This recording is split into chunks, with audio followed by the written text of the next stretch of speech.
আসসালামু আলাইকুম, সবাই কেমন আছেন? আজ আমি আমার ছোট্ট চুলায় চিংড়ি শুটকি ভর্তা করব। এই জন্য চিংড়ি শুটকি নিয়ে নিয়েছি। পেঁয়াজ কেটে নিচ্ছি আর কেটে নিচ্ছি মরিচ। চুলায় আগুন জ্বালিয়ে দিলাম, দিয়ে কড়াইয়ে চিংড়ি শুটকি দিয়ে দিয়েছি ভেজে নেওয়ার জন্য। আস্তে আস্তে নেড়ে চেড়ে চিংড়ি শুটকিটা ভালো করে মচমচে করে ভেজে নেব।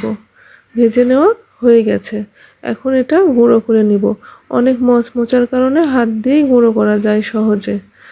হাত দিয়ে গুঁড়ো করা হয়ে গেলে তারপরে পেঁয়াজ মরিচ এর সঙ্গে মেশাতে হবে। পেঁয়াজ মরিচ মিশিয়ে দিব।